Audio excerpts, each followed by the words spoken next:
Vous êtes bien dans un état critique, saison 1, épisode 8. Eh bien, c'est l'été et on commence les épisodes un peu spéciaux puisqu'aujourd'hui, on va parler de théâtre et des pièces qu'on a déjà vues au Festival d'Avignon.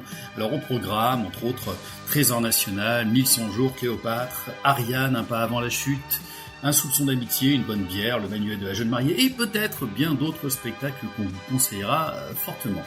Pas de débat du mois, pas de pièces vintage à voir, que des recommandations. Et avec moi, il est tout seul parce qu'il est le seul à pouvoir couvrir tout le festival avec ses critiques éclairées, Christophe du site Critique d'un passionné. Je suis Lilian et on commence tout de suite après la virgule.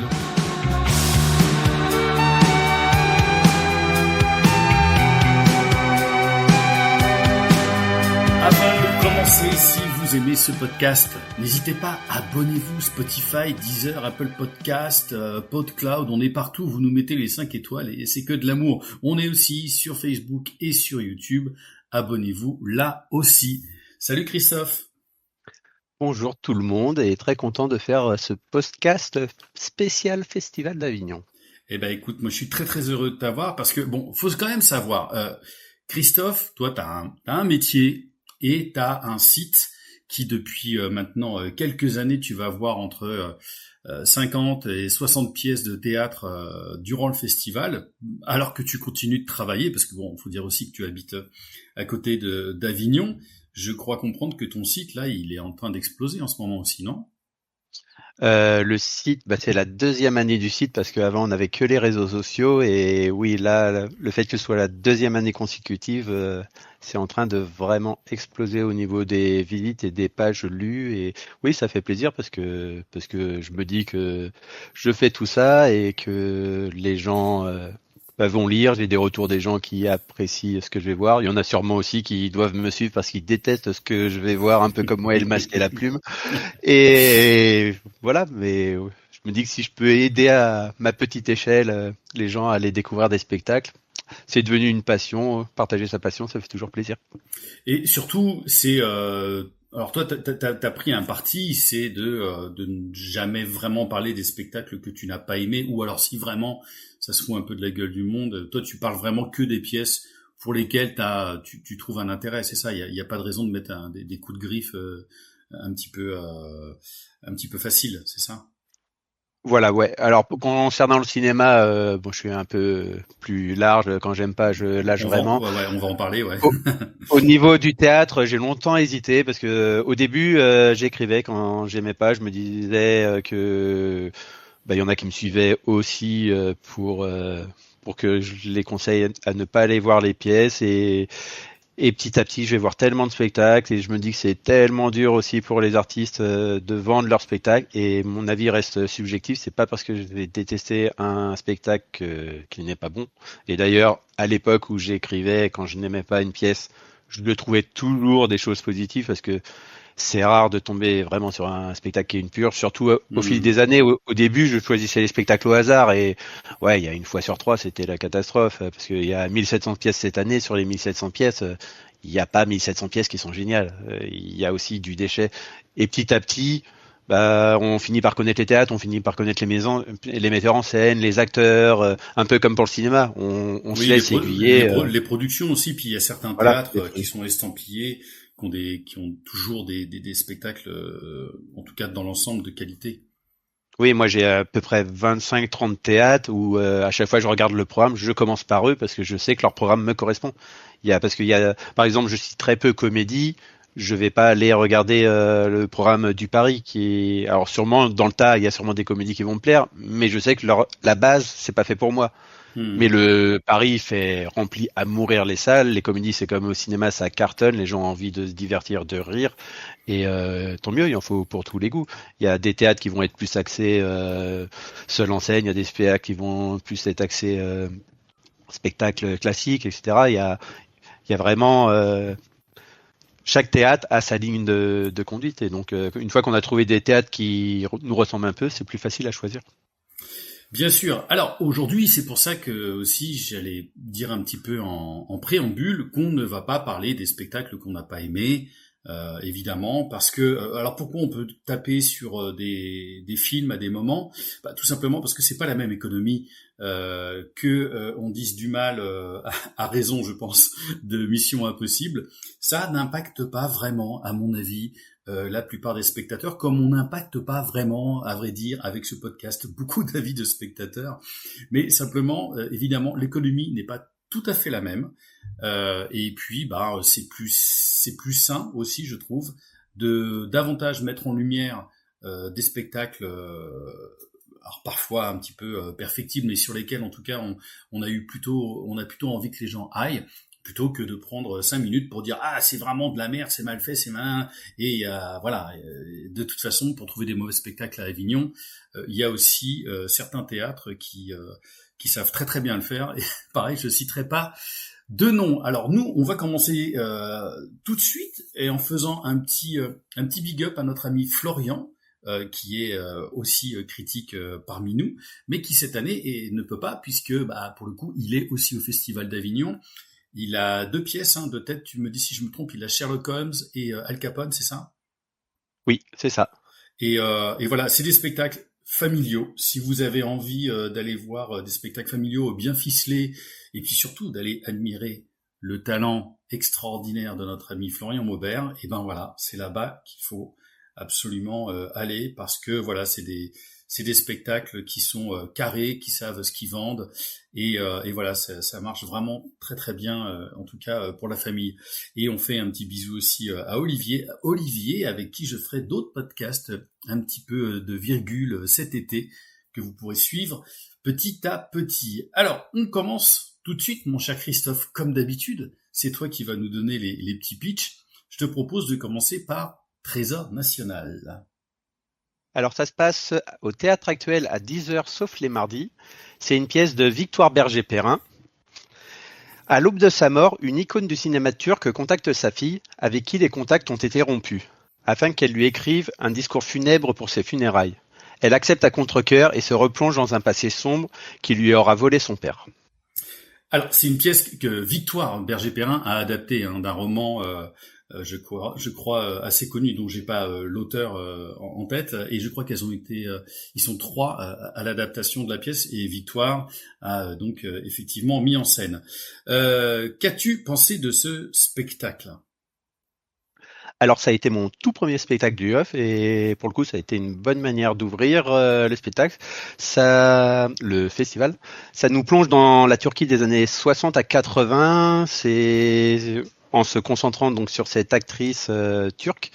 Ça se passe pendant l'âge d'or du cinéma turc et donc on va suivre le destin de cette femme bien particulière sur fond de cinéma et de révolution, de coups d'État qui se sont succédés dans ce pays.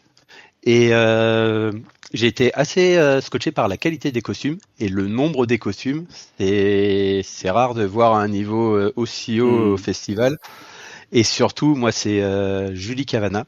Je l'avais découvert dans Adieu Monsieur Hoffman il y a quelques années. Pour lequel elle avait eu un Molière. Ouais, elle avait déjà eu un Molière, Révélation, je crois, à l'époque. Et là, c'est plus une révélation, mais c'est une leçon de jeu d'actrice. Elle incarne un personnage ambigu, elle est à la fois provocante, elle est mal aimable et elle reste fascinante du début à la fin. Elle a une palette de jeux complètement folle et a réussi à nous rendre son personnage attachant, alors que il est la plupart du temps assez puant. Et ouais.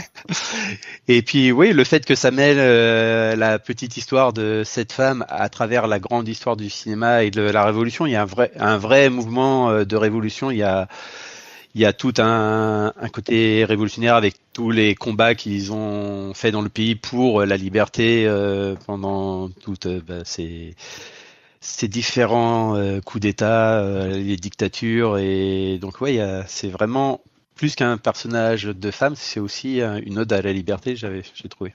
Avec de très belles lumières aussi et puis des moments chantés. Moi, alors, vous allez comprendre au fil des critiques, mais moi, quand tu commences à m'aligner le romanesque, l'historique, la chanson, les étoiles s'alignent un peu pour moi et ça a tendance à... C'est ma came.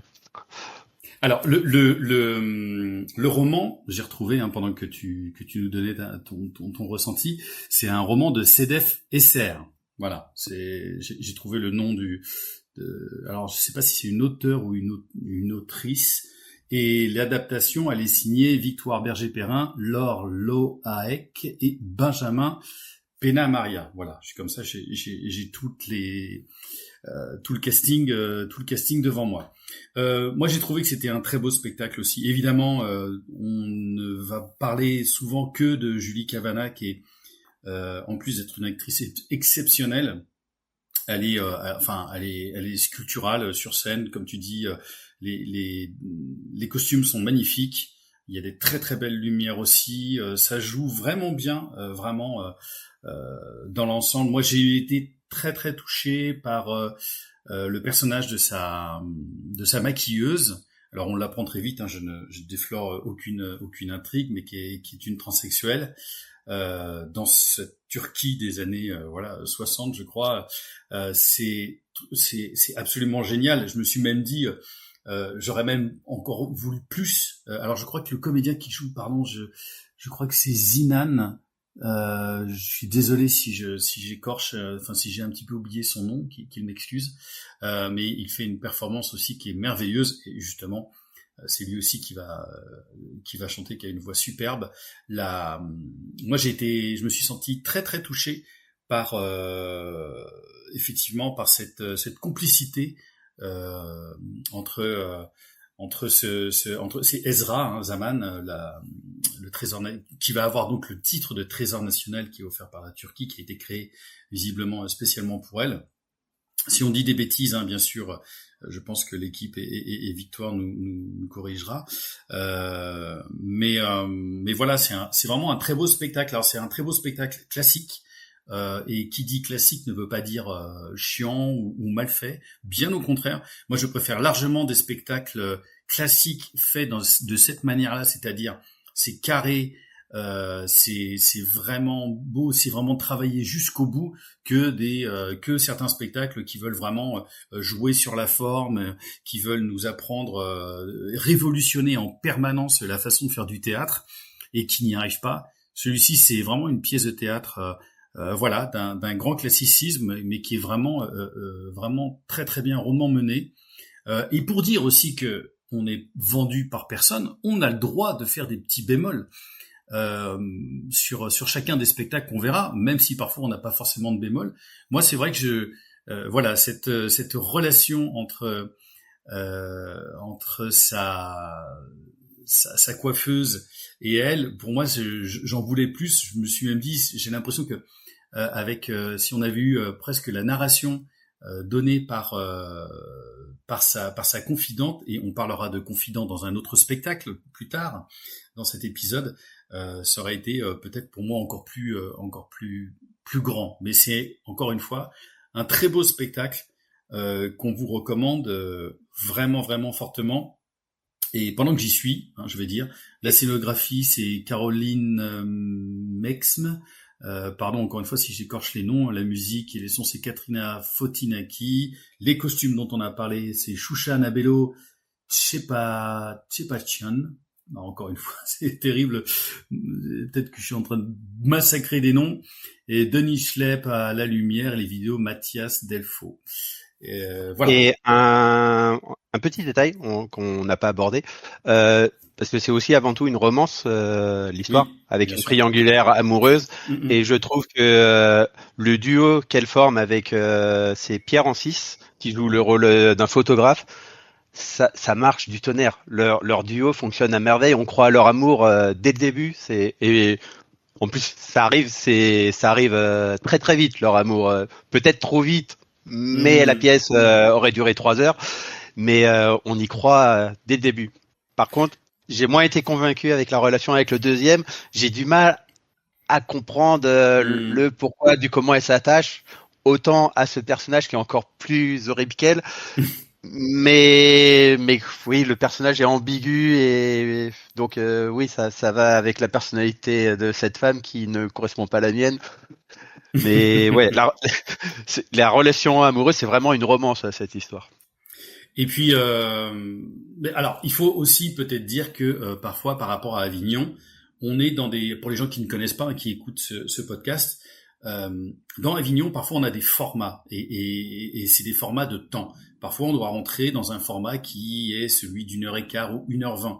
Et ce qui fait que quand vous verrez les spectacles en tournée, les spectacles vont faire 1h30, 1h35. Et parfois, pour les besoins d'Avignon, parce que vous connaissez le principe, il y a à peu près 8 à 10 spectacles par théâtre par jour, ce qui fait qu'effectivement, à la fin, on se retrouve avec 1700 spectacles. Il y a des contraintes de temps. Donc parfois, et j'en connais encore, je ne sais pas sur ce spectacle-ci, mais peut-être que parfois on est obligé de faire des coupes à l'intérieur du spectacle pour pouvoir faire en sorte qu'il rentre dans le créneau horaire qu'on a. Et ce qui fait que peut-être on voit des versions parfois légèrement tronquées. Moi, pour parler que de La vie est une fête, et qui est un sujet que je connais bien, donc quand on a fait 2 années La vie est une fête à Avignon, le spectacle faisait 1h15. Et en tournée, on était entre 1h20 et 1h25. Pas tant, alors pour des petites choses qu'on a rajoutées au fur et à mesure. Mais voilà, il faut savoir que parfois les spectacles qu'on voit sont des versions un petit peu plus serrées, ce qui fait qu'on peut avoir le sentiment que certaines pièces nous paraissent plus... il nous manque peut-être des petites choses à droite, à gauche.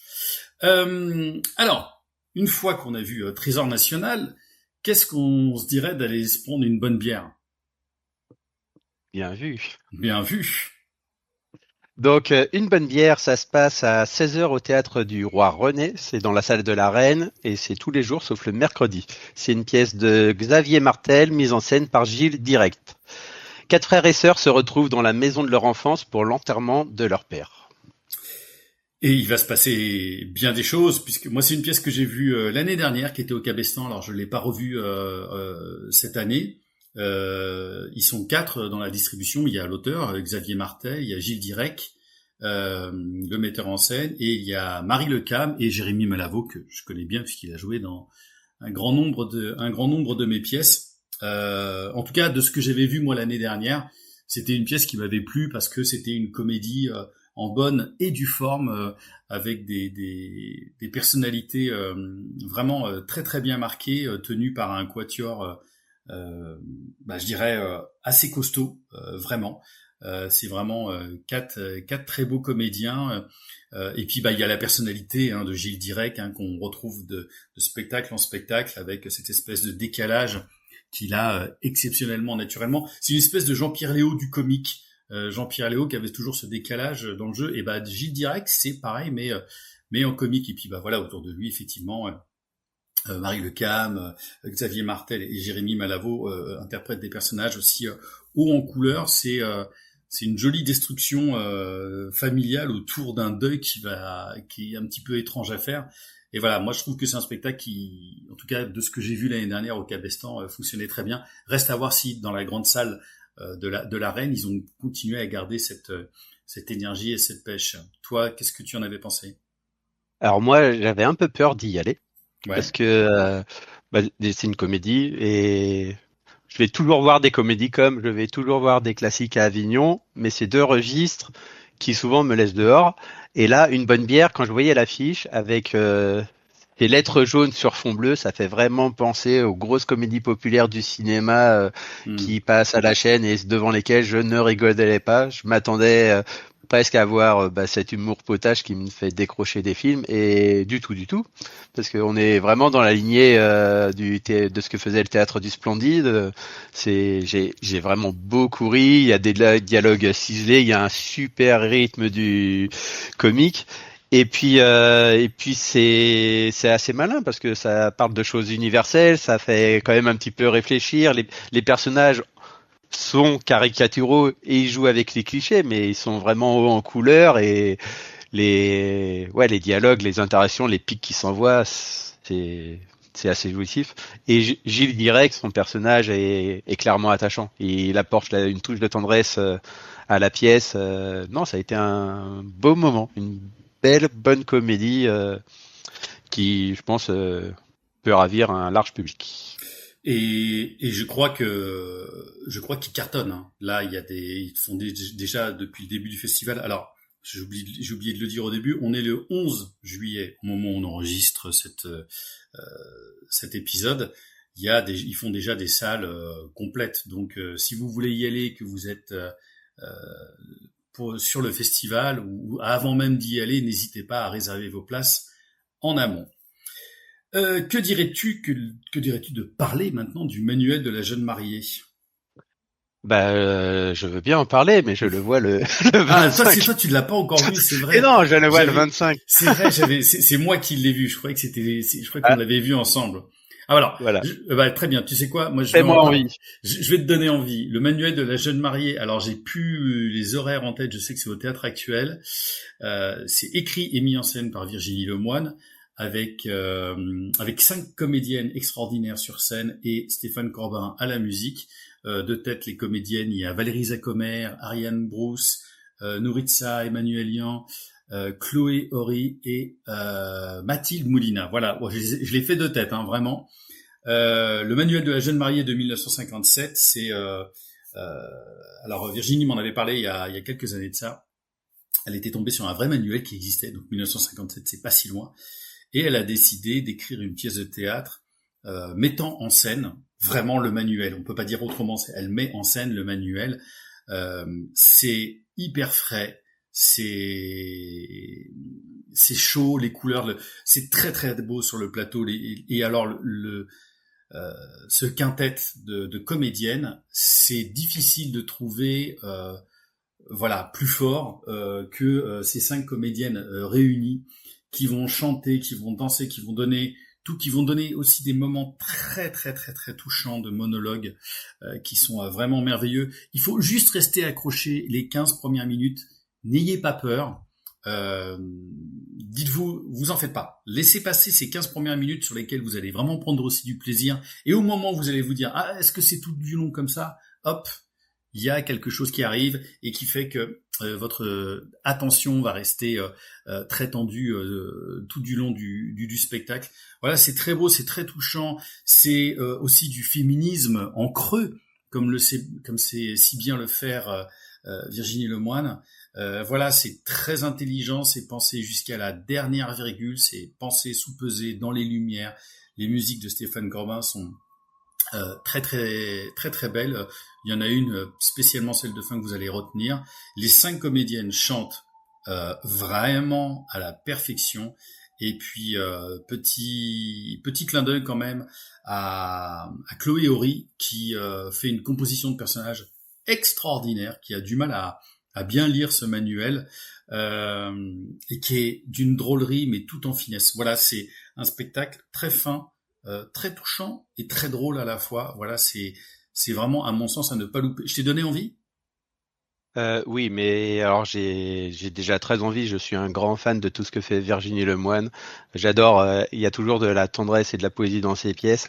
Et rien que pour la voir, à chaque fois qu'on va la voir, elle est à la queue, elle est à l'entrée de la salle et elle dit bonjour à tout le monde. C'est la seule metteuse en scène que je connais qui dit bonjour à chacun de ses spectateurs un à un. Ouais. C'est rien que pour ça, ça vaut des tours. Et puis pareil, Valérie Zacomer, c'est devenu sa muse au fil des années. J'adore cette comédienne-là, donc moi c'est déjà 2 raisons d'aller voir. Après, en plus, c'est féministe, il y a de la musique, voilà. Non, mais tu vas aimer, vous allez aimer. Je vous encourage fortement à y aller. Alors c'est toi qui dis le titre de la prochaine pièce qu'on a vue ensemble, parce que d'un coup j'ai l'impression d'être perdu dans mes notes.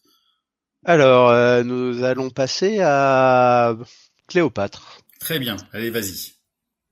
Donc, Cléopâtre, ça se passe à 12h15 au Chêne Noir sauf les mardis, et c'est une pièce d'Éric Bouvron. La pièce va retracer l'ascension de la jeune Cléopâtre qui se trouve propulsée à la tête de la dynastie des Ptolémées. Alors, cette pièce d'Éric Bouvron, qu'en as-tu pensé? Alors, cette pièce... Quand le rideau s'est ouvert, je me souviens très bien, tu m'as tapé avec le coude. On était tous les deux. Tu m'as tapé avec le coude et tu m'as dit, tu vas aimer. Parce que en fond de scène, il y avait 3 musiciens qui te font une ouverture musique et chant sortie de nulle part et d'une beauté sans nom. Sur les côtés de la scène, il y a les 8 comédiens qui partent dans un ballet qui va jamais s'arrêter. Le spectacle semble être une chorégraphie qui dure 2 heures. Tous les mouvements de chaque comédien pendant ces 2 heures a été répété des dizaines de fois pour faire quelque chose de beau. Même quand ils vont te poser une nappe sur une table, c'est fait avec une majestuosité peut-être. C'est Enfin, c'est majestueusement. majestueusement. J'invente des mots. Majesté. C'est les mecs qui savent même plus Et parler. Et pardon, je te coupe, hein, ça n'a pas été répété une dizaine de fois. C'est oui, répété des centaines, c'est voire des ah mais milliers de fois. c'est une comédie musicale, Hmm. même quand ça ne l'est pas. Sachant qu'il n'y a aucun décor, c'est un pari fou pour une fresque historique de ce niveau-là. Tu te dis, envoyer le spectateur en Égypte sans décor, ça va être compliqué. Sauf que Éric Bouvron, il le prouve au fil des années. Je pense que c'est un des metteurs en scène les plus influents du moment. Le gars, avec rien, il te fait tout. Parce que jamais ton cerveau te dit que t'es pas en Égypte. En fait, avec quelques accessoires, des jeux de lumière, cette musique un peu épique qui est quasiment continue dans le spectacle, elle revient régulièrement. Ils mettent vraiment la musique en avant. Et puis surtout, les comédiens, ton imagination, elle fait le reste et ça t'emporte. Ça fourmille d'idées. T'as des idées à toutes les scènes, à chaque changement de tableau. Et puis, il a pas peur de l'humour décalé. Il y a des fois, ça va assez loin dans le décalage de l'humour, notamment quand Quand on parle de ça va aller chat, te jouer de chats, de chevaux. Dès que ça t'inclut un animal dans la pièce, c'est vrai, pas c'est cochère. un décalage, mais tellement drôle, tellement bienvenu. C'est un festival d'idées et visuels. Et ça dure 2 heures, alors 1h50 je crois. C'est Mhm. long, mais tu vois pas le temps passer. Moi, j'ai été absorbé par l'histoire. Alors ça demande de l'investissement. Il faut que tu suives parce que ça étale énormément de complots, de trahisons. Il y a les romances, il y a des sacrifices. T'es dans du Game of Thrones. Faut vraiment suivre l'histoire. Ça se passe vraiment sur plein d'années. Alors il y a quand même des petits panneaux qui te disent les sauts dans le temps, même si au final le premier saut dans le temps, tu comprends un peu le principe, donc les panneaux sont presque inutiles à la fin, mais c'est toujours bienvenu pour te remettre dans le bain. Et puis au niveau du casting, ça joue de ouf. La comédienne Charline Fréry qui joue Cléopâtre, moi, la première fois que je la vois arriver, elle est toute frêle, ça colle vraiment bien au personnage de Cléopâtre qui est censé avoir 11 ans, et tu te dis mais comment elle va faire pour te faire croire à cette femme puissante? Et le jeu grimpe au fil des années, et, et à la fin elle bouffe le plateau, elle écrase tous les hommes qui sont face à elle, et elle a une puissance de jeu qui grimpe, elle m'a scotché. Je m'attendais pas à ce que cette actrice qui n'est pas grande par la taille soit aussi grande par le talent. Et même dans les seconds rôles, j'ai adoré Chloé Froget, dont on va parler une de ses pièces un peu plus tard, qui joue pas mal de second rôle, dont le petit frère de Cléopâtre. Je trouve que la relation marche tellement bien avec Cléopâtre, ou même qu'elle incarne hyper bien le cheval. Elle fait trop bien le cheval, c'est un truc de lui. Et puis le conteur, Slimane Kassioui, je crois, qui il a un des plus petits rôles. Il est là pour faire le fil rouge de l'histoire, narrer l'histoire, mais il a un charisme. C'est lui qui ouvre le spectacle et tout de suite, t'es absorbé Ah bah par le récit. tu m'as spoilé sur ce que je voulais dire à propos de Slimane. Mais je m'empêcherai pas de le dire quand même. Vas-y, tu peux prendre le relais. Oui, oui, non, non, je vais faire court parce que alors j'ai pas toujours été emporté par les spectacles d'Éric Bouvron, même si j'avais vraiment adoré Les Cavaliers. Il y a de ça maintenant, je crois, un peu moins de 10 ans. Mais là, pour moi, c'est vraiment un très très grand spectacle. C'est même spectaculaire avec peu de choses. Et c'est un théâtre presque de jeu de plateau, hein. Et là où il y a certains auteurs, certains metteurs en scène aussi qui font des scènes hyper courtes et qui font toujours quelque chose pendant toutes les 30 secondes pour que le spectateur s'emmerde pas et à la fin on s'emmerde un petit peu. Chez Bouvron, je trouve que sa grande qualité, c'est de pouvoir laisser continuer les scènes quand il y a besoin de les laisser continuer et de mettre à chaque fois les respirations vraiment au bon endroit et que c'est toujours bien senti et que je pense même que même si la pièce dure 1h50, on sent que c'est long, mais on ne ressent aucune longueur parce que voilà, on est emporté par un souffle épique qui commence véritablement du début et qui ne s'arrête jamais. Et en fait, on est emporté. Moi, la pièce pouvait durer quelque part, même en moi, j'ai presque été je suis presque ressorti avec le goût de le goût de trop peu, puisque toutes les ruptures, toutes les choses sont amenées de manière tellement fine et tellement toutes les respirations sont vraiment là au bon endroit. Tu parlais du casting, évidemment, on va pas reparler de Cléopâtre. Alyosha Itovic, c'est César. C'est même plus, c'est lui. Enfin, c'est une espèce d'incarnation de César, à tel point que, alors, je vais rien spoiler parce que on sait tous que quand même dans l'histoire que César meurt à un moment. J'ai même ressenti là un moment une perte d'attention chez moi, parce que le temps que des choses se remettent derrière, une autre histoire se remette en place. J'étais un petit peu, presque un petit peu déçu de voir cette mort arriver finalement assez vite, mais ça se passe comme Pour ça. moi, l'histoire de Cléopâtre, en fait, elle se limitait à l'histoire de César. Et donc, Oui, quand oui, pour arrive moi la aussi. mort de César, j'ai Ouais, presque l'impression qu'on est déjà sur la fin du spectacle. ouais. Alors que non, mais alors on est loin de la fin du spectacle. On est loin de la fin du spectacle. Et évidemment, il y a plein d'idées merveilleuses.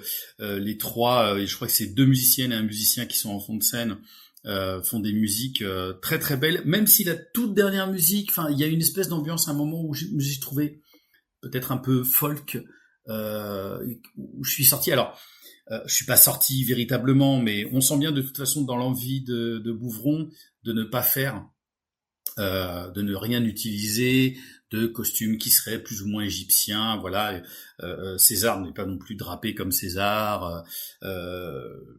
Voilà. J'ai d'ailleurs trouvé les costumes assez sobres. Ah, c'est ça. Pour le Je me coup. dis qu'il manque peut-être. Enfin, j'avais eu l'impression. Alors, c'est parce que les mecs ont envie de vraiment de pinailler, mais totalement à la marge, en disant tiens, peut-être que ça pourrait être un petit peu plus grandiloquent à certains endroits, mais bon, qu'importe. C'est Après, extrêmement. le Ouais, fait d'avoir les costumes sobres aussi, ils changent de costume à vue. Ils quittent extrêmement jamais le plateau. rapidement. Bien sûr, bien sûr, Et tout bien est sûr, fait face bien au sûr. public. Donc le fait d'avoir des costumes beaucoup plus imposants aurait peut-être aussi Oui, nuit oui, à mais la rapidité de la pièce. mais c'est vrai que quand tu revois Trésor National, enfin que tu vois Trésor National et que tu vois Cléopâtre, tu te dis tiens, il y aurait pu y avoir peut-être quelques éléments comme ça qui auraient pu, mais vraiment, enfin, je veux dire, ça ne nuit absolument pas à la compréhension du spectacle. T'as parlé de Slimane, qui est Raouf, qui est donc son confident. C'est pour ça que je parlais dans Trésor National. Leur relation, elle est extraordinaire.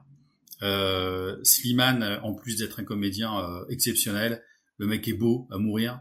Il ouvre la bouche, t'as tout de suite envie de l'aimer. Il est extraordinaire, mais vraiment, je pèse mes mots. Je pense que je le connais pas, on ne se connaît pas, on se croise de production en production comme ça, mais c'est un comédien vraiment merveilleux et qui a une façon de te raconter l'histoire qui fait que moi, il aurait pu me lire le bottin pendant 2 heures, c'était exactement pareil, j'étais vraiment pris.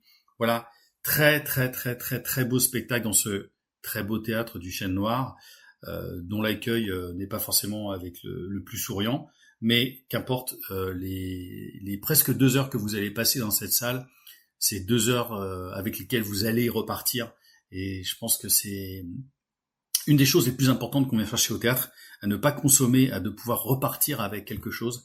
Et voilà un spectacle avec lequel vous repartirez.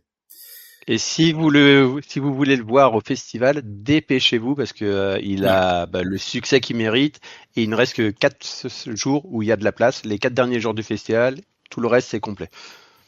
voilà. Ou alors il va y avoir des listes, effectivement, des listes d'attente. Est-ce qu'on partirait pas encore dans un autre spectacle, une autre pièce un petit peu spectaculaire avec de la musique, si tu vois ce que je veux dire? Ouais. Je pensais garder les meilleurs pour la fin, mais bon, autant en parler tout de suite. Allez, parlons-en Donc, maintenant. Ariane, un pas avant la chute, c'est à 20h25 au théâtre de Loul, sauf les mardis. C'est une pièce de Thomas Gendronneau, à qui on doit, il y a quelques années, il avait fait Glenn qui était allé au Molière. C'est mon spectacle coup de cœur de l'année dernière. Ça a été le dernier spectacle que j'ai vu au Oeuf 2024. C'est l'histoire d'une rockstar qui est l'invitée d'un talk show où la présentatrice va revenir sur sa carrière et sur un événement qui a eu lieu lors du dernier concert et dont l'artiste ne semble plus se souvenir. Alors moi je l'ai découvert parce que tu m'avais tanné. Ouais, j'ai signé tout le monde avec. Donc ça se passe durant, enfin voilà, ils sont 5, je crois, sur scène. 5 musiciens. Attends, il y a le batteur, le bassiste, 4 musiciens, 4 musiciens et elle qui chante, c'est ça. Elle qui chante. Il y a plus la présentatrice et le caméraman. Ouais. Mais tout ça pour dire que les comédiens sont des musiciens, c'est-à-dire qu'ils jouent en direct. Donc tous les soirs, vous avez le droit à un concert. Il y a aussi un écran qui va descendre plus ou moins durant le spectacle, et donc il y a l'utilisation de caméras filmées, de choses qui sont filmées en direct, de choses qui sont enregistrées, bref. C'est archi spectaculaire. La comédienne qui joue Ariane et qui chante aussi donc en direct a une voix démente. Ça joue très bien. Alors et puis ça joue et ça joue. C'est-à-dire que c'est à la fois des très bons musiciens, mais ce sont aussi d'excellents comédiens, ce qui n'est pas toujours le cas. Voilà, moi j'ai été vraiment emballé par le spectacle. La salle aussi du Théâtre de Loul est vraiment debout. Alors aussi, je tiens à préciser que ils ont un matos de fou furieux sur scène. Ils mettent 12 minutes à le monter, parce que j'ai pu parler avec leur producteur à la fin, et ils mettent 8 minutes à tout démonter. C'est parce que c'est vraiment, je veux dire, il y a vraiment tout le matos sur scène, quoi. Il y a rien de préenregistré, tout est là, donc ils doivent monter et démonter tous les jours leur set. C'est une dinguerie. Voilà. Toi, qu'est-ce que tu voulais rajouter par rapport à ça? Bah, t'en as déjà dit beaucoup, mais oui, ce qui est impressionnant, c'est la qualité du concert. C'était vraiment un concert de rock et surtout la qualité des chansons. Pour une pièce de théâtre, moi régulièrement, je me suis réécouté plusieurs chansons de la pièce de théâtre. C'est du rock de qualité et puis ça chante. En Ça français. chante comme tu dis. En plus, ça chante en français, ce qui est pas pour me déranger, même si j'écoute énormément de groupes anglais. Mais Sans les comprendre. Mathilde Edith Ménétrier, ouais, elle a une voix de malade. Tu te dis un jour, elle sort un album, bah, je serais intéressé. Elle a une voix de folie. Mais Et elle travaille sur un projet en ce sens, justement, en ce moment. Donc, je pense que tu peux la suivre sur ses réseaux. Donc, vous pouvez aussi retrouver la musique sur Spotify, sur Instagram aussi. Enfin, sur Instagram, vous retrouverez pas forcément la musique, mais en tout cas, vous pouvez retrouver la musique de Ariane un pas avant la chute. Et puis ça alterne vachement les genres parce que en même temps c'est un concert, c'est du théâtre, c'est une émission de télé, c'est un peu du cinéma aussi et c'est sans jamais aucune coupure.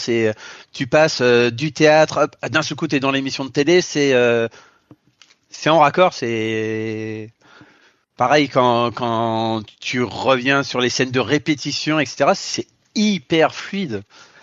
Ouais. Et ouais, Il y a une gestion du temps de la pièce qui est vraiment très bien. Que je trouve assez vraiment hyper intelligente. Voilà, c'est très spectaculaire. Moi, mon et petit je sais pas moi, ouais. je sais pas toi la séance que tu as eue, parce que j'imagine que chaque soir c'est un peu différent, parce que le public a énormément d'importance. Nous, Bien sûr. le public était chaud bouillant, ça gueulait, ça tapait des pieds, ça applaudissait, il y avait une ambiance, t'avais l'impression qu'on était 2000 dans la salle, quoi. C'était une ambiance de fou dans la salle. Nous c'était peut-être un peu plus mou, mais je pense que ceux qui gueulaient comme moi compensaient pour ceux qui gueulaient un petit peu moins.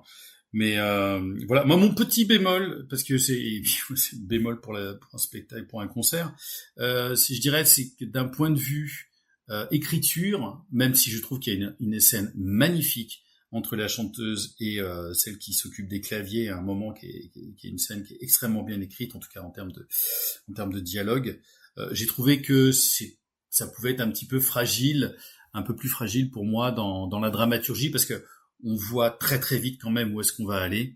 Et il n'y a pas beaucoup de surprises sur ça. Et même s'il faut savoir quand même que je vous en ai parlé au début, ce spectacle que vous verrez, que vous pouvez voir encore à Avignon, il est amputé de 25 minutes. Encore une fois, ça c'est le producteur qui me disait, ils sont obligés d'enlever 25 minutes, sinon le spectacle ne peut pas rentrer, ils n'ont pas le temps de monter, de démonter. Donc peut-être que mon ressenti aussi est lié à ces 25 minutes de coupé qui, quand tu coupes 25 minutes d'un spectacle, tu te doutes bien qu'il y a forcément des choses à côté desquelles tu vas passer. Voilà, mais en tout cas, évidemment, bien sûr, on vous recommande. Moi, quand j'y suis allé, c'était plein à craquer. Je pense que le succès va faire en sorte que si vous réservez pas votre place bien à l'avance, vous regarderez juste les gens à la fin sortant à la sortie et être totalement émerveillé en tout cas par ce spectacle. Est-ce qu'on parlerait pas de 1100 jours? Et oui, parce que vu que j'ai été mis KO par Karian, si on allait faire un petit tour à l'hôpital, ce serait pas plus mal. Bien vu. Donc, merci. On dirait que c'est Donc, écrit, hein. et ouais, mais même pas en fait. 1100 jours, ça se passe au Théâtre des Gémeaux à 13h15, c'est tous les jours sauf le mercredi, et c'est une pièce écrite et réalisée par Stéphane Titeka. Alors, suite à un accident de moto, un homme se retrouve en réanimation. 1100 jours, c'est la durée de son combat pour se reconstruire et déjouer les diagnostics. Alors, faut savoir que c'est la véritable histoire du comédien principal, Régis Rommel, C'est ça. ou Rommel, je ne sais pas comment ça Régis s'appelle. Rommel. Régis Rommel, pardon, et qui est acteur. D'ailleurs, on voit sur scène, il nous dit qu'il est acteur parce il peut nous parler via il casse le quatrième mur assez rapidement. Et on va suivre, cette ce lent parcours pour revenir quelque part déjà d'une part à la vie et pour pouvoir remarcher normalement puisque sa jambe, alors je vais citer de tête, mais c'est un steak haché suite à un terrible accident. Un carpaccio, voilà, c'est même mieux. Oui.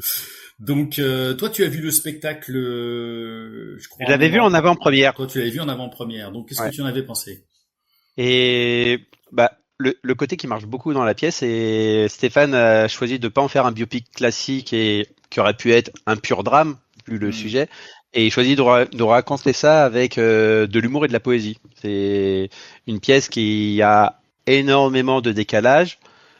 La première fois que le décalage arrive, ça fait peur, avec notamment la Batavia qui est sur l'affiche. Et moi, je me suis dit, oh là, je vais être perdu là, ça va loin. Surtout que le premier coup, ça pousse les curseurs à 200%, mais c'est toujours totalement justifié parce que le mec est sous morphine ou le mec est dans le combat. Donc en fait, la réalité qui est autour de lui est constamment déformée. Et la première scène décalée qui m'a un peu trop impressionné, elle est sous son gros shoot de morphine. Donc c'est normal que dès le début, il pousse les curseurs à fond. Mais heureusement, après, il revient un petit peu en arrière. T'as toujours ce décalage, t'as toujours ces scènes surréalistes, ces scènes de poésie, mais il passe là, il revient en seconde, quoi. Et finalement, ça marche bien tout ce côté. Tout ce côté poésie, ce côté, tu sais jamais si t'es dans la réalité ou si c'est ce qu'a imaginé le personnage, si c'est les rêves. On a tous été plus ou moins très malades et on a du mal à savoir ce qui est autour de nous, ce qui est réel ou pas. Et donc, je trouve que de ce côté-là, ça marche bien. Et le fait que ce soit le narrateur de l'histoire, c'est même le metteur en scène de l'histoire. Et ça, c'est une très très bonne idée. Il met en scène constamment le spectacle. Quand quelque chose ne lui va pas, il le modifie, etc. Il parle énormément plus, tu dis, il passe son temps à casser le quatrième mur, ce qui permet aussi d'avoir des moments qui sont assez touchants, où il va venir donner les ressentis qu'il avait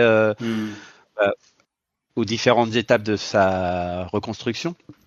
Et j'ai eu peur au début, mais non, ça passe très bien, c'est feel good, et c'est une leçon de résilience. Oui, tout à fait. Ouais. Faut dire aussi que Stéphane Titeka, qu'on connaît, qui est un copain. Alors je suis encore plus, j'ai pas toujours été emballé par certaines de ses propositions. Et lui non plus sur les miennes, donc on se le dit de manière assez honnête et franche, et c'est ça qui est cool. Là, formellement, en tant que metteur en scène, et il joue aussi dans la pièce, il joue le frère, il a fait un travail de mise en scène et avec des lumières de Moïse Hill qui sont absolument merveilleuses, qui donnent toute la dimension, enfin qui emballent vraiment la dimension un peu poétique et on n'est pas toujours dans le réel. Il y a toujours eu cette espèce de bascule qui se fait comme ça constamment durant le spectacle, qui est plutôt, qui est même très très bien vu. Moi, je suis touché par en fait ce que Régis nous raconte sur le plateau. Moi, je connaissais pas son histoire, je connaissais pas ce comédien. mais il le donne sans jamais de pathos. Tout est évité à 200%. On n'est jamais dans le drame ou quoi que ce soit. Alors le fait est que c'est ce comédien qui raconte son histoire. Il avait pris un certain nombre de notes de ce que j'ai suivi de la construction de ce spectacle. J'avais même vu il y a quelques années même une lecture au Théâtre Rive Gauche. Donc c'est un spectacle qui a mis du temps à se monter, donc a été travaillé et retravaillé longtemps et beaucoup par Stéphane et son équipe. Et il nous donne ça avec une espèce de simplicité. Et ce comédien, il a un truc, tu sens que c'est un type à qui il est arrivé quelque chose, et il te le donne avec vachement de simplicité et quelque chose de très droit dans le regard que je trouve extrêmement touchant. À noter aussi, alors j'ai pas son nom de famille, mais Agathe qui jouait d'ailleurs dans la précédente pièce. Agathe Sanchez. Agathe Sanchez, merci de me corriger. Agathe Sanchez qui est cette espèce de comédienne, tu vas dire un peu girl next door, et puis qui est capable d'incarner beaucoup de choses, qui a une palette de jeux vraiment formidable. Elle tient vraiment bien. Elle joue principalement, je crois, une infirmière. Elle y est très bien. Et alors, en ce qui concerne la Batavia, c'est parce que le comédien, voilà, il va vous raconter pourquoi la Batavia. Donc, n'ayez pas peur de voir des feuilles de Batavia arriver au début du spectacle. Vous allez avoir une justification. Moi, mon seul Et il y a la scénographie aussi et les costumes qui sont assez bien foutus, qui te donnent, pareil, cette sensation d'être la limite entre la réalité et le rêve. Ah bah, le costume dans lequel arrive Stéphane, c'est un truc, c'est plus de l'oversize. Non, ça c'est très très drôle la manière dont les choses sont amenées. Moi, comme je dis, mon seul petit bémol, ça concerne justement le personnage qu'interprète Stéphane, où c'est une sous-intrigue qui pourrait être raccrochée à l'histoire principale, mais qui en est un petit peu en dehors. Moi, je suis un petit peu chiant avec mes principes de dramaturgie, mais et c'est un petit peu dommage qu'il n'y ait pas de lien avec l'histoire de son frère. Parce que tu peux l'enlever, ça ne change rien au récit, et je suis certain que Stéphane peut-être va réussir à raccorder ça un petit peu différemment. Il faut aussi que j'aime bien vous donner un petit peu si vous connaissez pas comment ça se fonctionne effectivement le théâtre, les pièces qui sont des créations au Festival d'Avignon. Quand vous voyez la pièce au début du festival, si vous la revoyez à la fin, il y a quand même 70 à 80% de chances que ce soit pas du tout la même. Bon, déjà, les comédiens l'ont remis dans les pattes, on aura testé plein de choses. Et parfois, on se rend compte que dans le texte, il y a des choses qui ne fonctionnent pas, donc on les reprend. C'est le cas dans toutes les pièces que j'ai faites à Avignon. On bouge dedans.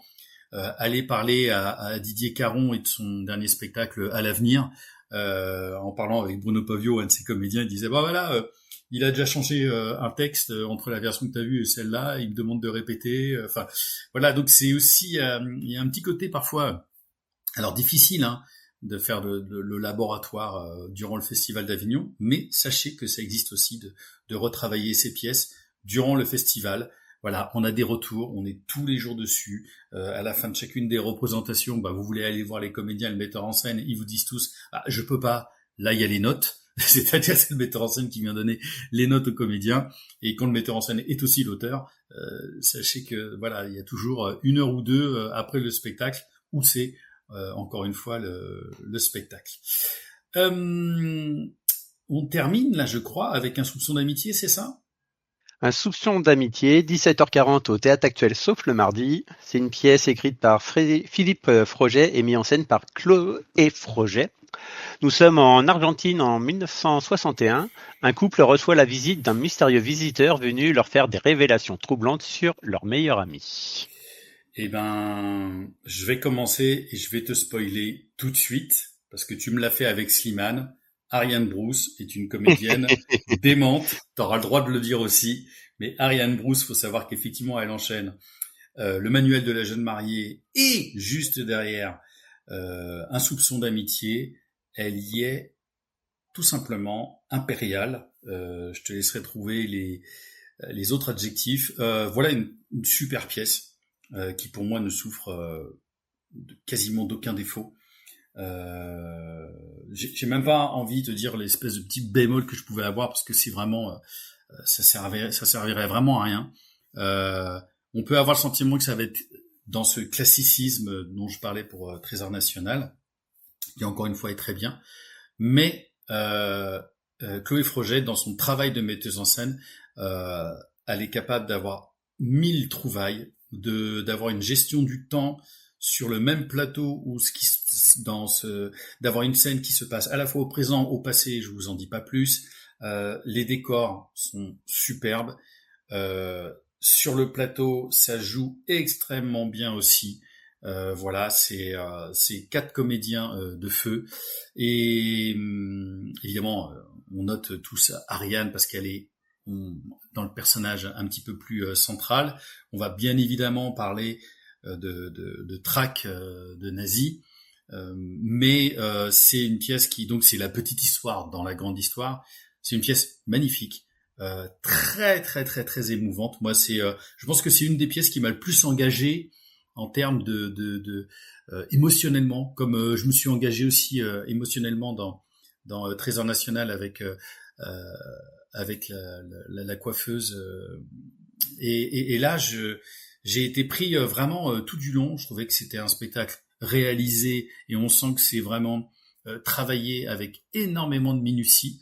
Voilà, c'est un superbe spectacle. Je pense que ça l'est déjà, hein, parce que dès les premières, les salles étaient debout. Je pense que ça va afficher complet très très vite. Christophe, qu'en as-tu pensé de ton côté? Alors moi, Philippe Froget et Chloé Froget, je les avais découverts par M comme Marquise. J'avais adoré à l'époque leur travail dessus. Et Mhm. donc quand j'ai vu qu'ils faisaient cette pièce-là, je me suis jeté dessus.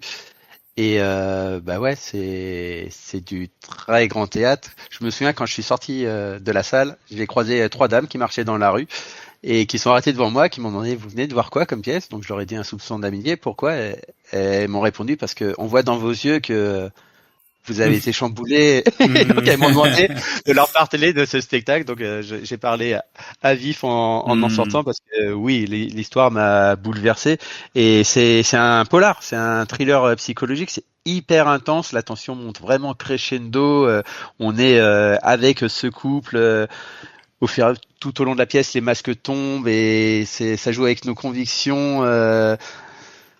Mon souci, moi, le seul souci que j'ai, mais comme Ariane, hein, c'est que la fin, je la vois venir et elle arrive, mais je m'en fous parce que le Mhm. voyage pour m'amener à cette fin-là a été tellement intense que c'est pas grave. C'est pas grave que je me prenne un twist sur la fin, j'en ai pas besoin pour passer un bon moment. Et comme tu dis, Ariane, bah ouais, même quand elle parle pas, même ses silences juste par son regard, elle a un jeu dans le regard. Je sais pas comment elle fait, mais elle te regarde, tu te prends toutes ses émotions dans la gueule, juste parce qu'il se dégage de son regard. Et les scènes de danse, on n'en a pas parlé, ça danse beaucoup. Le tango est au cœur Mhm. de la scénographie et ça apporte des moments d'une sensualité et puis des petites parenthèses de poésie dans toute la tension qui monte parce que c'est vraiment tendu. Hein. Plus les minutes avancent, plus ce visiteur mystérieux leur rend des visites. À chaque fois, il en remet une couche, il en remet une couche. Et il Les est très doutes. drôle. Il est très drôle. Il est très drôle. Il a un petit côté Colombo. Le petit Exactement. côté, c'est ça, le petit côté comique de Colombo. Le personnage s'appelle Simon Ben Ki-moon. Hein, j'ai pas le nom du comédien en tête, mais C'est ah oui, non, son personnage est génial il amène de l'attention avec de l'humour parce qu'à chaque fois que tu le vois revenir, mais ouais. il a ce petit Colomté qui me faisait kiffer quand je regardais Colombo à l'époque. Il m'avait vraiment fait penser à ça. Il lui manquait juste l'impair et puis son chien quoi. Il parle Mhm. moins de sa femme aussi. Et ouais, dans gros moment de théâtre, je pense que ça aura une très belle carrière. Pour moi, ouais, c'est un Monsieur Hoffman en puissance le truc. Oui, oui, carrément. Je pense très très très très honnêtement, ça a ce goût, ça a cette taille-là. C'est taillé pour être comme ça. Et sans véritable défaut vraiment et pour aller dans ton sens tu dis Ariane même quand elle dit rien bah en fait un comédien il joue même quand il dit rien effectivement et Ariane pour avoir eu la chance de travailler avec elle ce qui est absolument génial avec cette comédienne c'est qu'elle ne juge jamais les personnages qu'elle joue parce qu'il y a parfois des comédiens, des comédiennes qui jugent un petit peu leur personnage, et elle est tellement investie par ce qu'elle joue qu'elle est absolument démente. C'est vraiment c'est une comédienne exceptionnelle. qu'on n'a pas fini de voir. Et si effectivement cette pièce, je le pense, si cette pièce, quand cette pièce plus exactement d'ailleurs, je devrais me reprendre, aura une programmation parisienne, j'ai du mal à croire qu'on n'entende pas non plus parler d'Ariane dans des grandes récompenses qui seront complètement méritées, bien sûr. Voilà, je crois qu'on a fait le tour des pièces qu'on a vues ensemble. Hein. C'est ça. Et donc maintenant, on va vous parler peut-être d'un ou deux spectacles qu'on voulait vous recommander. Tu commences, j'enchaîne, t'en donnes un, j'en donne un. Ouais, je vais en donner un. Vas-y. Alors, je vous avais dit que j'étais pas fan de comédie ni de classique, et je vais vous parler pourtant d'un classique de Marivaux, Le jeu de l'amour et du hasard. Ça se passe à 21h45 au Théâtre des Lucioles. C'est une pièce qui a été créée par le collectif L'Émeute et mise en scène par Frédéric Cherboeuf. Donc ça adapte le classique de Marivaux. Et moi, ce que j'aime quand je vais voir du classique, c'est qu'on apporte quelque chose de plus qui me permet justement de me faire rentrer dedans et de capter mon attention pendant tout le spectacle. Surtout quand ces pièces ont un parler qui est très d'époque. Et là, dans le jeu de l'amour et du hasard, ils gardent le texte. Ils sont extrêmement fidèles au texte. Ça parle comme à l'époque. Mais ça apporte un modernisme dans la mise en scène qui est assez génial. Le décor, c'est un décor de guinguettes, de bal populaire, et c'est un choix qui est pas anodin parce qu'il y a énormément de musique, de chansons qui apportent des anachronismes parce que c'est des chansons extrêmement connues d'aujourd'hui et qui en plus collent avec l'histoire. C'est ça qui est fort parce que c'est pas un anachronisme pour faire de l'anachronisme, c'est un anachronisme qui reste sur sur l'amour qui est au centre de l'histoire. Et c'est une histoire très drôle parce que c'est que des quiproquos. C'est le principe de l'histoire, c'est il y a deux familles de riches, leur fille et leur fils, ils vont les rencontrer pour imposer un mariage, mais eux, ils sont pas très d'accord qu'on leur impose la mariée, donc ils demandent chacun à leur servant d'inverser les rôles pour découvrir l'autre. Et donc forcément, ils vont découvrir quelqu'un qui ne leur est pas destiné. Donc c'est que du quiproquo et c'est extrêmement drôle. Et il y a vraiment un côté ultra festif dans le spectacle. C'est vraiment une fête populaire. C'est festif jusque dans les costumes. Les costumes extrêmement décalés. Le père qui lui est l'instigateur du truc, il sait que tout le monde joue un double rôle. C'est le seul personnage à savoir, avec le frangin, à savoir que ça joue un double rôle. Il est habillé en chef d'orchestre. Le harlequin, il est habillé en rocker, mais rocker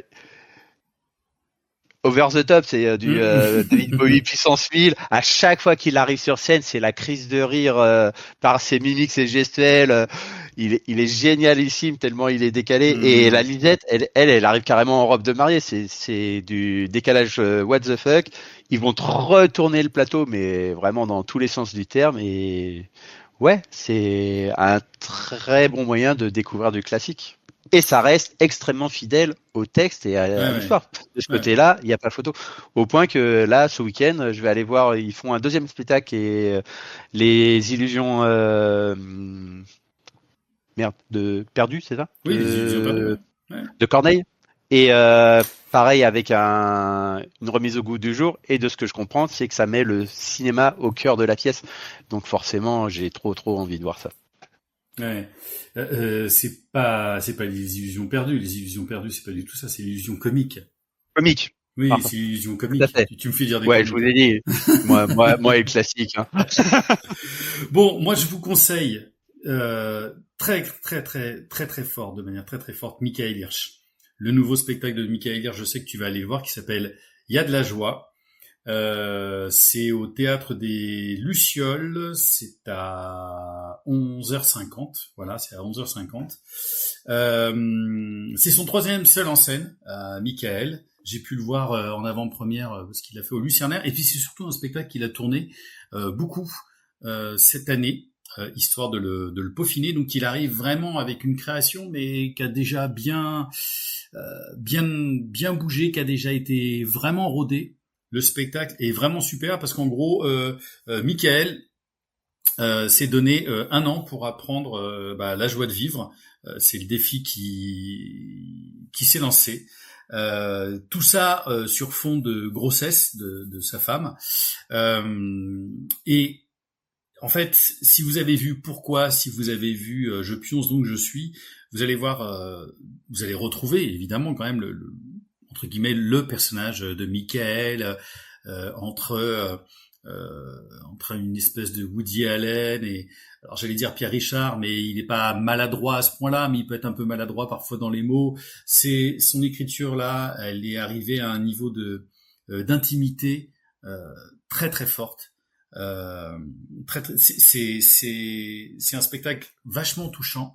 Il y a une mise en scène très simple avec quelques escabeaux. Lui, il nous fait des imitations. Si vous avez aimé le Fabrice Lucchini vu par Michael Hirsch, il va revenir. Je ne vous dis pas où, je ne vous dis pas comment. Vous inquiétez pas. C'est très fin. Et en plus, pour quelqu'un comme moi aussi d'avoir la grosse tendance mélancolique, c'est-à-dire que dès qu'il t'arrive un truc bien, tu te dis oh putain, comment je vais le payer. Je me suis retrouvé un petit peu dans son personnage. Voilà, c'est un très beau spectacle. Lui, il est un comédien d'une précision à la Michel Bouquet. Tout est tout le temps très fin, très précis, tout en subtilité. En plus, c'est un excellent improvisateur. Donc, dès qu'il se passe quelque chose dans la salle, il est capable de le réutiliser et de le renvoyer à bon escient. Voilà, c'est vraiment un très très beau spectacle que je vous conseille. Je crois que toi tu vas le voir aussi. Je vais le voir de mémoire le 20 juillet. Est-ce que tu as autre chose à nous proposer, qui t'a plu, que tu recommandes grandement? Tout à l'heure, quand on parlait d'Ariane, je disais que j'aimais bien quand le théâtre me proposait des expériences qui sortent de leurs normes. Et là, il y a 2 jours, j'ai vu une expérience théâtrale qui m'a mis une grosse claque. Mm-hmm. C'est Roberto Zucco, 22h30 au théâtre du Girasol. C'est une pièce qui a été écrite en 88 par Bernard-Marie Coltès, donc c'est une réadaptation, par Rose Noël. Et en fouillant un peu, je suis tombé sur le fait que cette Rose Noël-là a mis en scène le spectacle. Elle avait 21 ans. C'est mon plus grand respect parce que la proposition est tellement folle. Donc, en fait, quand tu rentres dans la salle, t'as 2 musiciens chanteurs qui sont sur scène et les vigiles te disent déposez vos affaires sur les fauteuils et prenez place sur le plateau pour assister au concert. Donc, alors toute la salle ne joue pas le jeu, mais une bonne partie de la salle assez pour que tu aies cette sensation de foule sur scène. Tu as vraiment l'impression d'assister à un concert. Ils enchaînent 2-3 morceaux là avec des applaudissements, même 3-4 morceaux je pense même. Et ça enchaîne les applaudissements. Et pendant un morceau, tu as une jeune fille qui arrive, qui se met à danser. Elle capte le regard d'un spectateur. Et ils vont s'étudier du regard, ils vont s'approcher, se mettre à danser ensemble, s'apprivoiser. Et là, tu as un noir. Les torches des vigiles s'allument, demandent à tout le monde de rejoindre les fauteuils parce que quelqu'un vient de s'évader de prison, c'est Roberto Zucco. La pièce démarre comme ça. Et donc on va suivre cette cavale de Roberto Zucco qui était un tueur en série italien. Et cette façon de nous mettre au cœur du spectacle, tu la ressens un peu pendant tout le spectacle. T'as souvent le sentiment d'être pris en otage par ce serial killer parce que il investit la salle complète, mais quand je dis il investit la salle complète, c'est littéralement du sol au plafond. Que quand vous verrez la pièce, c'est fou. Et il y aura tout le temps cette histoire avec cette jeune fille qui sera au centre, ce sera le fil rouge, malgré que tu vas croiser pendant tout le spectacle toutes les victimes qu'il va rencontrer, dont les costumes vont s'aligner en fond de scène, être suspendus en fond de scène. C'est une pièce sans aucun décor. C'est ce qui m'a étonné quand je suis arrivé sur le plateau au début pendant la scène de concert. Tu vois, il n'y a pas de décor. Tu vois, derrière il y a juste une table et 2 chaises, quoi. C'est tout. C'est leur simple décor. Et tu te dis, putain, les gars, ils ont rien. Et ils sont 8 comédiens sur scène, 7 ou 8 comédiens sur scène, pour jouer vraiment. Chaque personnage va jouer une des victimes. Et cette histoire entre le serial killer et cette gamine est ultra touchante. C'est un petit Roméo Juliette des temps modernes. La gamine est géniale, mais c'est surtout lui. C'est pour moi c'est la prestation du festival. Je pense pas que je verrais mieux Le Jeu est plié aujourd'hui. Le gars est hallucinant de son charisme, de la présence qu'il a sur scène, et il joue un personnage insaisissable. Il est mi-ange mi-démon. C'est un tueur en série. Tous les actes qu'il fait, tu peux pas lui accorder le pardon, lui accorder ta confiance quoi. Mais il est fascinant et il arrive tout le temps à te rattraper. Il a des moments où il parle, où il t'absorbe par ses paroles et il finit par t'attacher à lui. Et c'est ultra malaisant parce que tu veux pas t'attacher à son discours. C'est une pièce viscérale, c'est une pièce malaisante, mais c'est passionnant de bout en bout. Et ouais, foncez voir, c'est vraiment c'est une expérience théâtrale dont on ressort pas indemne. Moi, j'ai pris une grosse claque. Moi, je vais vous parler rapidement de Gueule Noire. C'est au théâtre du Roi René. C'est à 19h55 tous les jours, sauf les 9, 16 et 23 juillet. Enfin, le 9, c'est déjà passé. C'est l'histoire de deux mineurs qui se retrouvent bloqués sous terre après un coup de grisou dans une poche d'air. C'est un spectacle de Kader Nemer et Hugues Dequesne, je crois. Principalement Kader Nemer, qui a été mis en scène par Léa Moussi. C'est vraiment c'est un très très très joli spectacle, je trouve, que Kader a fait là. Ça fait longtemps qu'il a monté ce spectacle, avant que Jean-Philippe Daguerre fasse du charbon dans les veines, mais c'est pas du tout la même histoire. Voilà. Si vous avez vu le charbon dans les veines, vous pouvez aller voir Gueule Noire. C'est absolument pas la même histoire. Ça n'a rien à voir. On parlait de Stéphane Titeka tout à l'heure qui avait fait le choix des âmes. C'est plus proche d'un choix des âmes où deux personnalités qui n'ont a priori pas grand-chose à faire ensemble vont devoir composer ensemble pour pouvoir s'en sortir vivant. Donc on a d'un côté un mineur qui vient d'Algérie et l'autre qui vient de Pologne. Donc ça, il y a une vraie humanité qui se dégage de ça. Il y a un moment vraiment magnifique où Kader, qui joue dedans, bien évidemment, nous emmène dans les marchés d'Alger, rien que par lui, rien que par son talent de comédien. Vous allez sentir tout ce qui se passe dans ce marché. C'est vraiment, c'est vraiment pour moi un des spectacles aussi à voir. Alors, c'est mon ami. C'est pas parce que c'est mon ami que je dis ça. Il a fait d'autres spectacles que je n'ai pas conseillés, mais celui-ci, je le conseille vraiment grandement. Est-ce que tu as un autre spectacle à conseiller ou j'en enchaîne sur un troisième? Ouais, non, vite fait. Allez, vas-y, Je vite vais fait. parler de mon petit bonbon du festival. Ça s'appelle La Tête ailleurs. C'est au 11 Avignon à 14h55. C'est écrit, mis en scène et joué par Camélia Assef et Yuri Rebeko.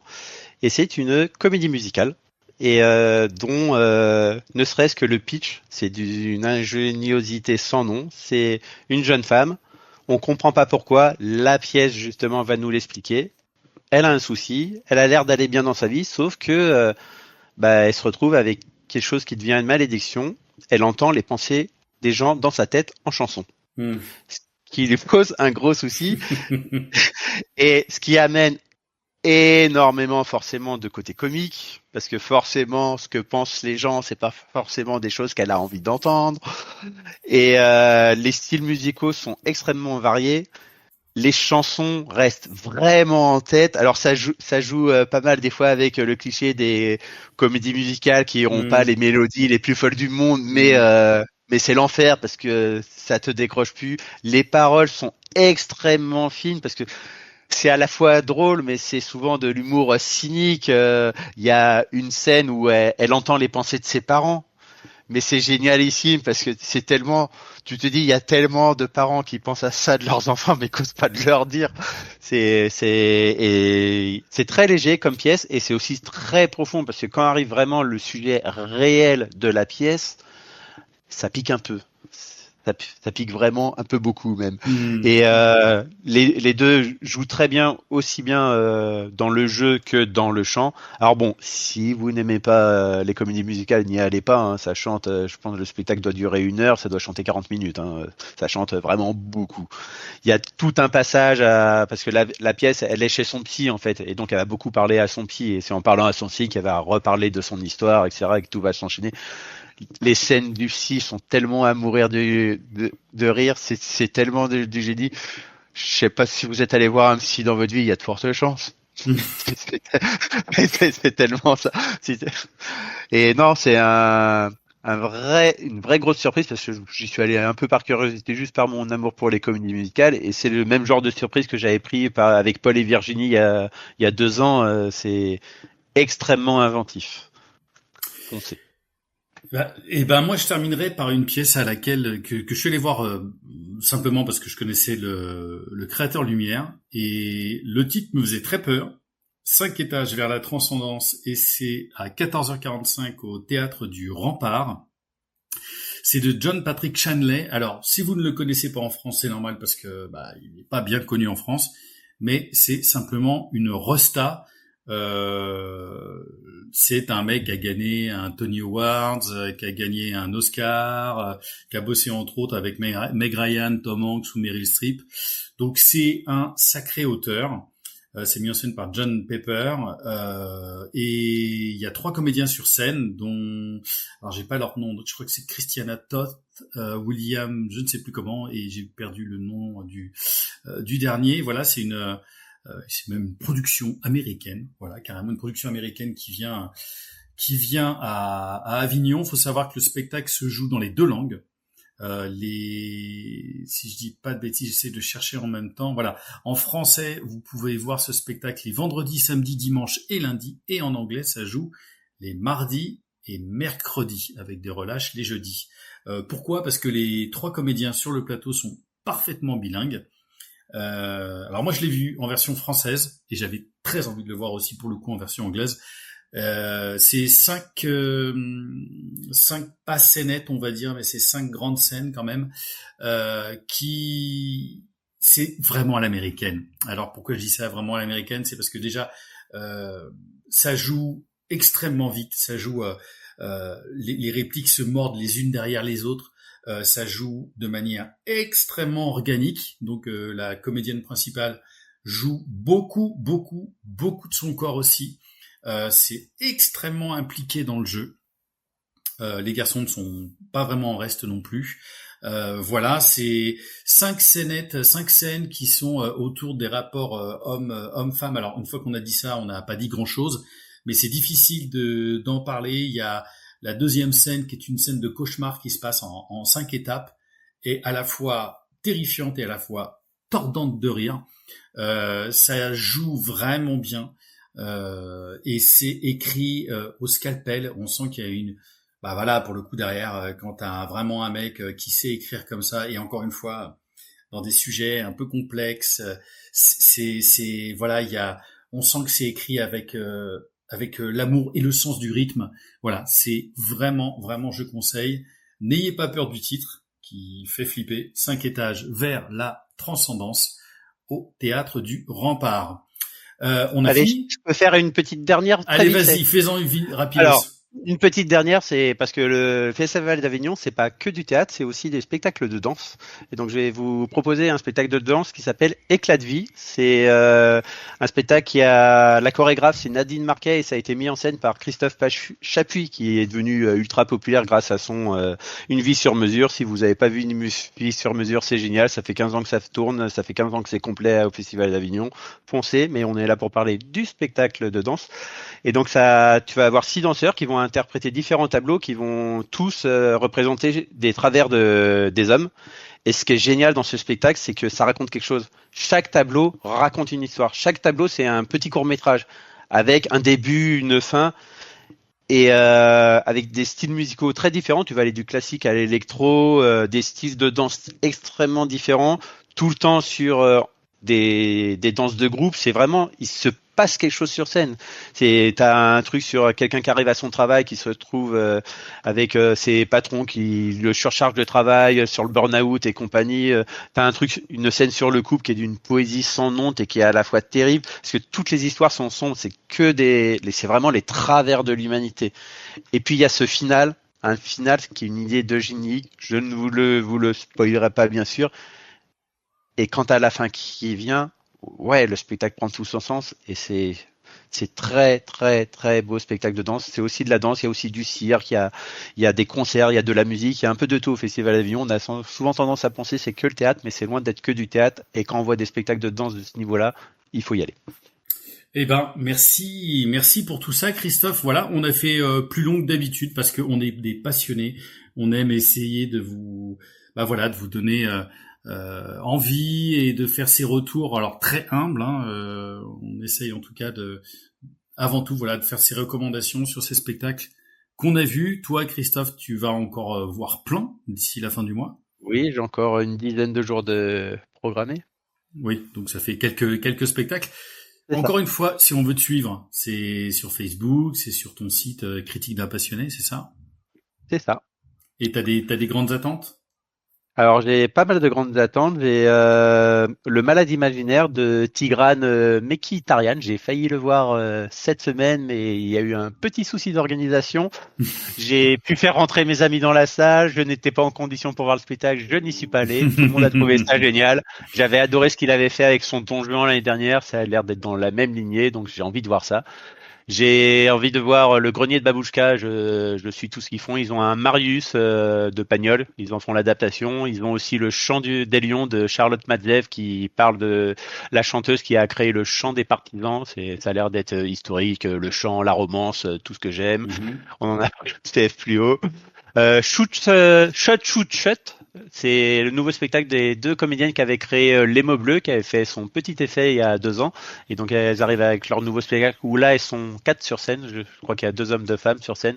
Je ne sais absolument pas de quoi ça parle. J'avais tellement aimé Les Mots Bleus que je veux voir ça. Le manuel de la jeune mariée, bah voilà, c'est Virginie Lemoine, on en a parlé là-haut, j'ai dit le pourquoi. Et le dernier set du Liban, c'est une pièce écrite par Eda Asgharzadeh. Je dois mal prononcer. Ouais. C'est l'autrice de La Mandela. On a fait un concours tous les deux sur ça. C'est ça. C'est l'autrice de La Mandela et des poupées persanes. J'ai adoré les 2 spectacles. J'ai vraiment envie de voir cette proposition-là. Ça, c'est mes grosses attentes, plus encore une bonne vingtaine d'autres spectacles que je vais découvrir. Sûrement des pépites qui vont ressortir que je ne sais même pas qu'elles existent. Et c'est ça qui est bien au festival. Eh bien, moi, pour ma part, je n'y redescendrai pas, mais en tout cas, on va te suivre, bien évidemment, Christophe, et merci pour toutes tes critiques éclairées. Je n'hésiterai pas aussi, en tout cas, à les partager. Voilà, nous, on finit dans un état critique. Merci, Christophe. On se retrouve très vite pour un nouvel épisode. Je ne sais pas, est-ce que, a priori, on a prévu quelques épisodes avec Olivier pour parler des blockbusters de l'été. Toi, je sais, Christophe, que pour le moment, t'es à fond sur le théâtre et que tu peux pas trop aller au cinéma. Moi, j'y vais beaucoup. J'en profite aussi. On vous souhaite un excellent festival d'Avignon si vous y êtes. On espère que ces recommandations vous plairont. N'hésitez pas, encore une fois, effectivement, aussi à nous dire les choses que vous avez aimées, celles que vous recommanderez, qui seront tournées, qui seront aussi à Paris. Merci mon Christophe. Eh ben merci à vous et à bientôt peut-être dans les files d'attente. Sûrement dans les files d'attente. Eh ben, salut et à tout bientôt.